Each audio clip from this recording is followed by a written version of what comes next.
वापस आ गए।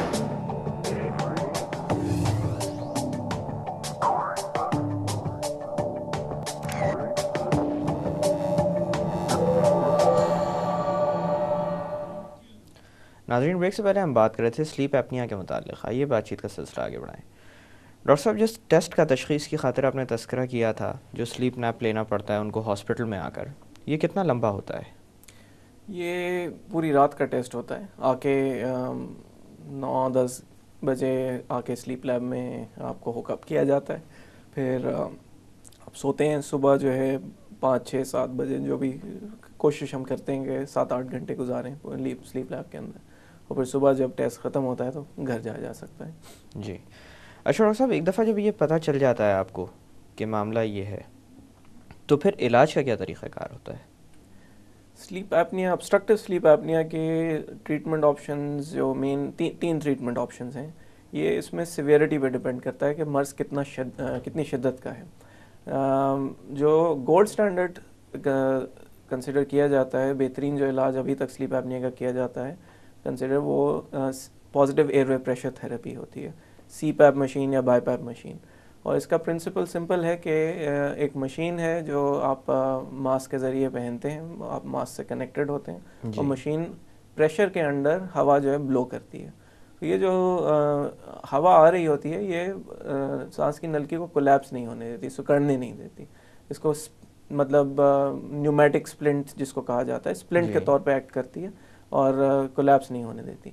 ये गोल्ड स्टैंडर्ड अभी तक कंसिडर किया जाता है स्लीप एपनिया का, स्लीप एपनिया ट्रीटमेंट का।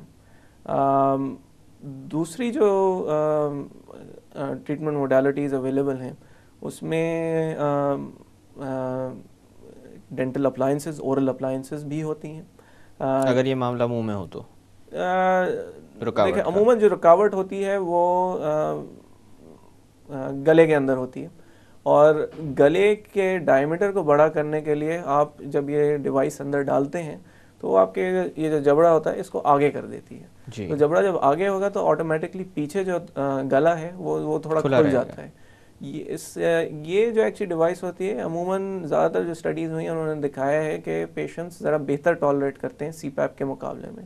ज़रा हैरानकुन बात है कि आप एक्चुअली मुंह के अंदर कुछ डाल के सो रहे हैं, लेकिन उसके बावजूद patients generally tolerate this better than the CPAP machine.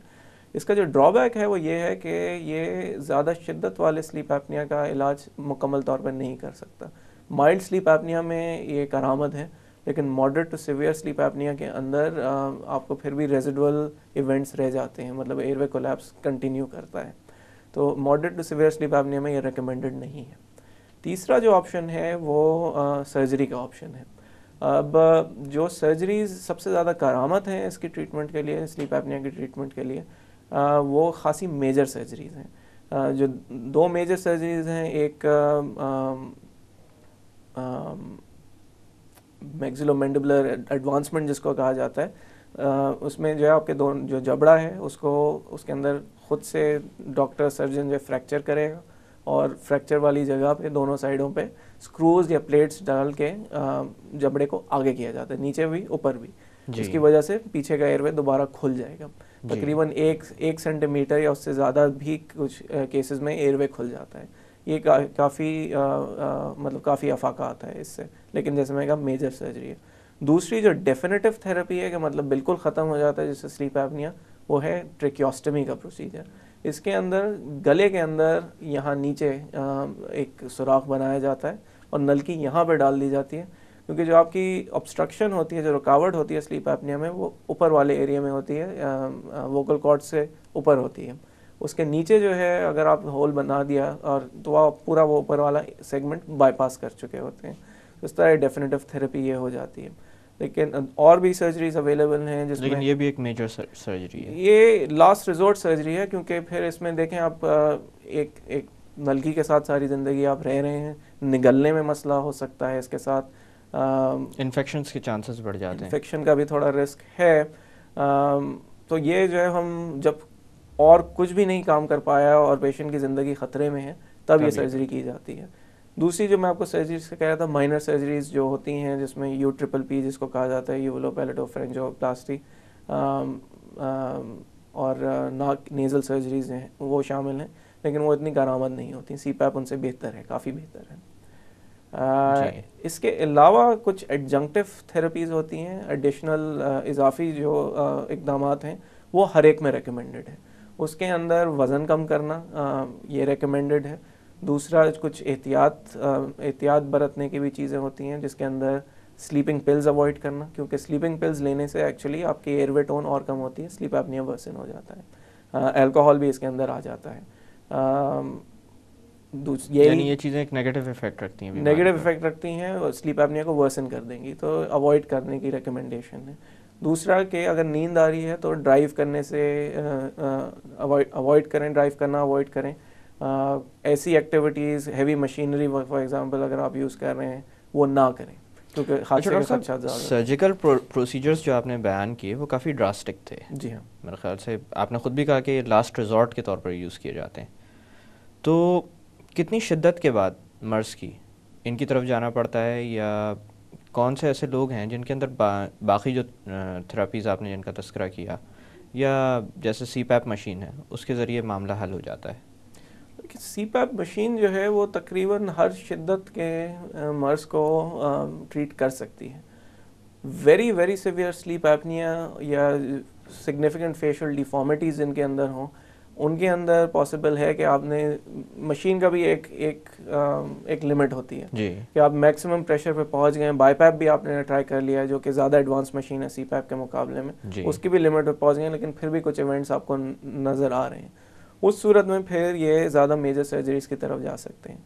दूसरी जो सूरत हाल होती है वो ये है कि CPAP पेशेंट टॉलरेट नहीं कर पा रहा, मास्क टॉलरेट नहीं कर पा रहा, या प्रेशर नहीं टॉलरेट कर पा रहा, क्लॉस्ट्रोफोबिया हो रहा है, सब कुछ आपने ट्राई कर लिया, नहीं हो पा रहा, और सिवियर स्लीप एपनिया है। उस सूरत में फिर आपको एक मुश्किल अमल होता है किसी के लिए भी कि मुंह के ऊपर कुछ पहन कर सोना रोज़ाना। बिल्कुल बिल्कुल जी। अच्छा डॉक्टर साहब, कोई ऐसा तरीक़ा है कि इंसान इस बीमारी से अपने आप को महफूज रख सके? इसमें हेल्दी लाइफस्टाइल, वज़न जो है कम रखने का, अपने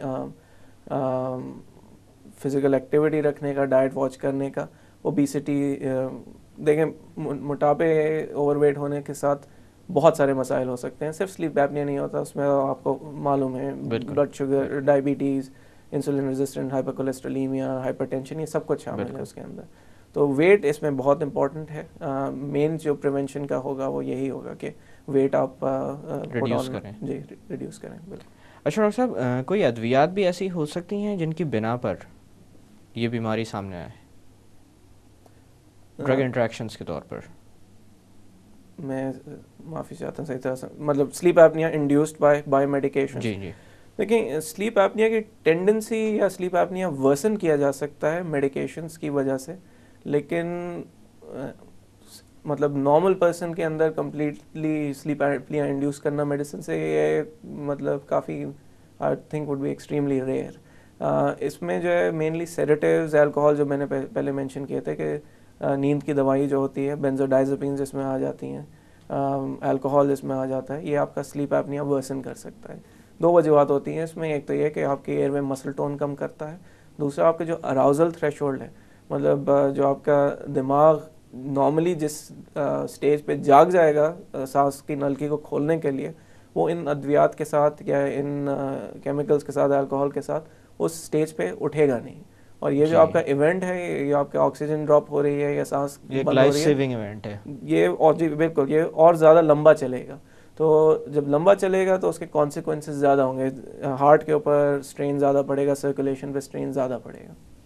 अशरफ साहब, आपने तस्करा किया था कि इंसान के दिल पर भी ये बीमारी असरअंदाज हो सकती है, वहाँ पर ऐसी क्या तब्दीलियाँ आती हैं जो आपके दिल को ये स्लीप एपनिया की वजह से वो मुतासर होता है? मॉडरेट सिवियर स्लीप एपनिया का लिंकेज है हार्ट डिजीज़ के साथ। माइल्ड स्लीप एपनिया में अभी तक हम इंटायरली श्योर नहीं है कि इतना फ़र्क पड़ता है या नहीं जी। इसके अंदर जैसे मैंने आपको कहा कि ऑक्सीजन लेवल्स कम हो सकते हैं।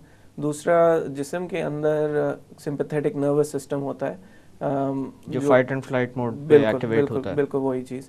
तो वो स्ट्रेस के अंदर बढ़ता है जिस्म के अंदर, और उसके हार्मफुल इफेक्ट्स हो सकते हैं अगर वो कंटिन्यूसली एक्टिवेटेड रहे।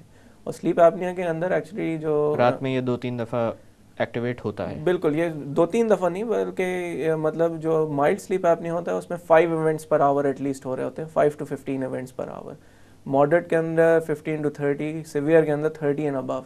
तो हर घंटे में कम से कम 5 दफ़ा तो ये इवेंट्स हो रहे हैं। उससे आपका सिंपैथेटिक नर्वस सिस्टम ओवरड्राइव में जाता है। डेटा अभी रिसेंटली निकली है, उसके अंदर एक्चुअली ये शो किया गया कि सोने के बाद आप उठें भी, जब ये आपके इवेंट्स नहीं भी हो रहे उस वक्त भी सिंपैथेटिक सिस्टम जो है वो ओवरड्राइव में होता है इन पेशेंट्स में, दिन के अंदर भी। तो इस सब का डिलेटेरियस इफेक्ट, हार्मफुल इफेक्ट, मुज़र असर जो है वो होता है, दिल के ऊपर हो सकता है और इसके अंदर रिमॉडलिंग चेंजेस हो सकती हैं, हार्ट फेलियर हो सकता है, हार्ट अटैक्स हो सकते हैं। ब्लड प्रेशर जो है काफ़ी कॉमनली इसके साथ एसोसिएटेड है, हाई ब्लड प्रेशर होना। जी डॉक्टर साहब, यहाँ पे थोड़ी देर के लिए बातों का सिलसिला रोकते हैं। नाज़रीन, वक्त हुआ एक छोटी सी कमर्शियल ब्रेक का। ब्रेक से वापस आकर स्लीप एपनिया के मुताल्लिक मज़ीद बात की जाएगी। Don't go anywhere.